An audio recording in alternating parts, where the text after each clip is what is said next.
Hello दोस्तों, मैं आशीष कुमार अपने YouTube channel Bihar GK tricks में आपका स्वागत करता हूं।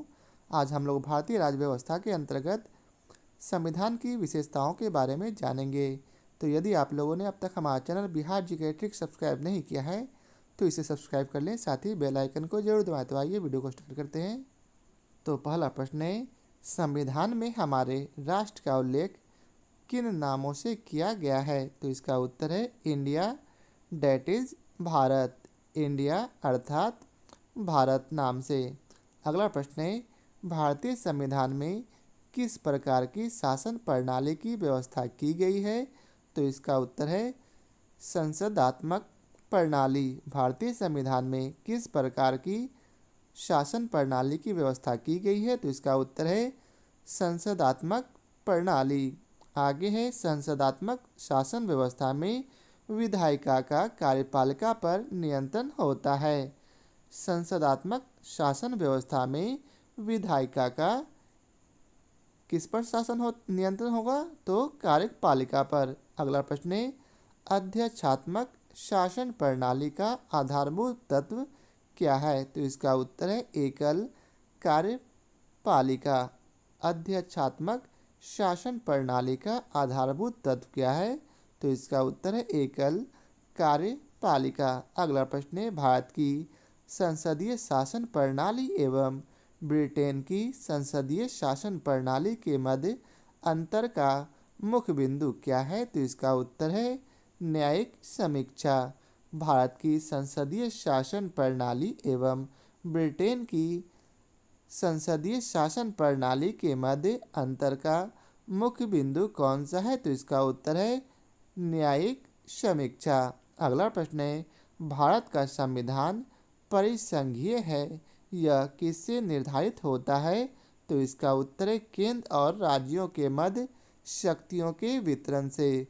भारत का संविधान परिसंघीय है, यह किससे निर्धारित होता है? तो इसका उत्तर है केंद्र और राज्यों के मध्य शक्तियों के वितरण से।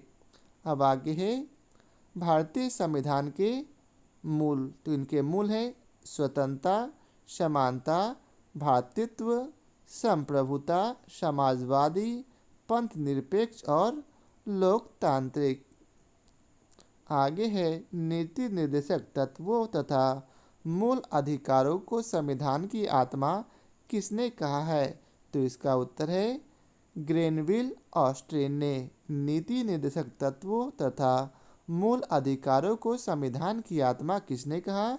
तो इसका उत्तर है ग्रेनविल ऑस्ट्रेन ने। अगला प्रश्न है, मूल संविधान में कुल कितने अनुच्छेद और कितनी अनुसूचियां हैं? तो इसका उत्तर है 395 अनुच्छेद और 8 अनुसूचियां। मूल संविधान में कुल कितने अनुच्छेद और कितनी अनुसूचियां हैं? तो इसका उत्तर 395 अनुच्छेद और 8 अनुसूचियां, जबकि वर्तमान में दोनों बढ़ गई है, ये 400 प्लस हो गई है और ये 12। अब आगे है, सर्वप्रथम कांग्रेस के किस अधिवेशन में जन गण मन गाया गया था? तो इसका उत्तर है कलकत्ता अधिवेशन वर्ष 1911 में। सर्वप्रथम कांग्रेस के किस अधिवेशन में जन गण मन गाया गया था?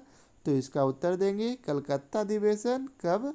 तो वर्ष 1911 में। अगला प्रश्न है, राष्ट्रगान के गायन का मानक समय कितना है? तो इसका उत्तर है 52 सेकेंड। राष्ट्रगान के गायन का मानक समय कितना?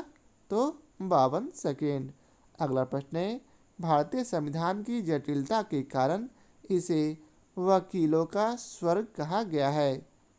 भारतीय संविधान की जटिलता के कारण इसे किसे? तो संविधान को वकीलों का स्वर्ग कहा गया है। अब आगे है अगला प्रश्न। तो अगला प्रश्न है, भारतीय संविधान अधिक कठोर तथा अधिक लचीले के मध्य एक अच्छा संतुलन स्थापित करता है, यह कथन किसका है? तो इसका उत्तर है केसी व्हीलर का। भारतीय संविधान अधिक कठोर तथा अधिक लचीले के मध्य एक अच्छा संतुलन स्थापित करता है, यह कथन किसका है? तो इसका उत्तर है केसी व्हीलर का। अगला प्रश्न है, भारतीय संविधान के बृहद होने का क्या कारण है? तो इसका उत्तर है संघ तथा राज्यों का एकल संविधान। भारतीय संविधान के बृहद होने का क्या कारण है? तो इसका उत्तर है संघ तथा राज्यों का एकल संविधान। आगे है भारतीय संविधान अंशतः कठोर और अंशतः लचीला है। भारतीय संविधान कैसा है? तो यह अंशतः कठोर और अंशतः लचीला है। अगला प्रश्न है अपनी राष्ट्रवादी प्रतिक्रिया में भारतीय संविधान के निर्माताओं ने अल्पसंख्यकों के हितों तथा भावनाओं के महत्व को कम करके आंका है। यह कथन किसका है? तो इसका उत्तर है आइवर जेनिंग्स का। अपनी राष्ट्रवादी प्रतिक्रिया में भारतीय संविधान के निर्माताओं ने अल्पसंख्यकों के हितों तथा भावनाओं के महत्व को कम करके आंका है। यह कथन किसका है? तो इसका उत्तर है आइवर जेनिंग्स का। अगला प्रश्न है भारत अर्ध संघात्मक राज्य है, यह किसने कहा था? तो इसका उत्तर है केसी व्हीलर ने। भारत अर्ध संघात्मक राज्य है, यह किसने कहा था? तो इसका उत्तर है केसी व्हीलर ने। अगला प्रश्न है भारत में राजनीतिक सत्ता का प्रमुख स्रोत कौन सा है? तो इसका उत्तर है जनता। भारत में राजनीतिक सत्ता का प्रमुख स्रोत कौन है? तो जनता। आगे है कोई भी संविधान कितना भी अच्छा क्यों ना हो, यदि उसे क्रियान्वित करने वाले बुरे व्यक्ति हैं तो संविधान भी बुरा हो जाएगा। यह कथन किसका था? तो यह कथन डॉक्टर भीमराव अंबेडकर का था। आइए फिर से पढ़ते हैं।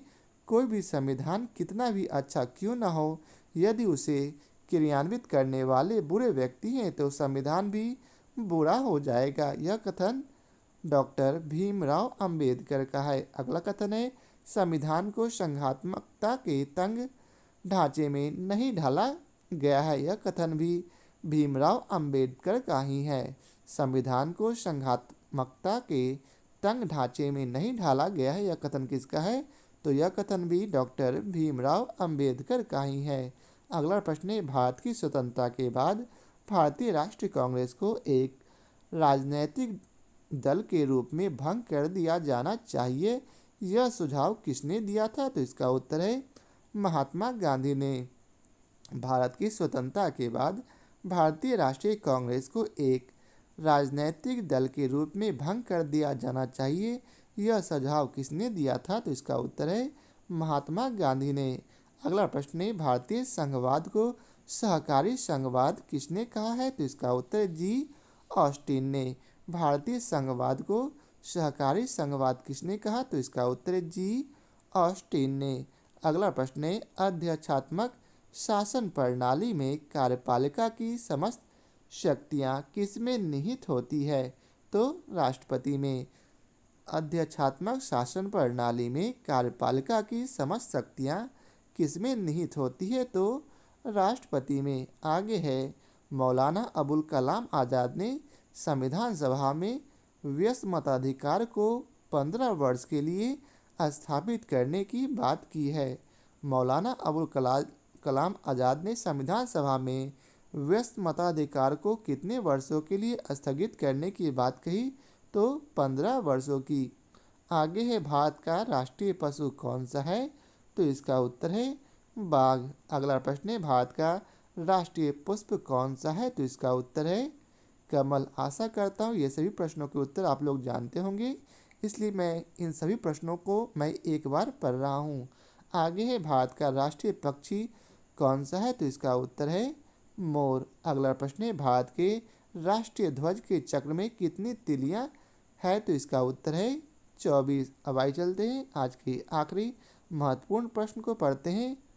तो नीचे है एस.आर. बॉम्बे बनाम भारत संघवाद 1994 में उच्चतम न्यायालय ने कहा भारतीय संविधान का परिसंघात्मक संविधान है। एस.आर. बॉम्बे बनाम भारत संघवाद 1994 में उच्चतम न्यायालय ने कहा भारतीय संविधान क्या है? तो यह एक परिसंघात्मक संघवाद है। तो यह आज के वीडियो का आखिरी प्रश्न था। आशा करता हूँ आप लोगों को हमारा यह वीडियो पसंद आया हो। यदि आप लोगों को हमारा यह वीडियो पसंद आया हो तो इसे लाइक और शेयर जरूर करें। फिर मिलते हैं नए चैप्टर के साथ। आज के लिए बहुत बहुत धन्यवाद।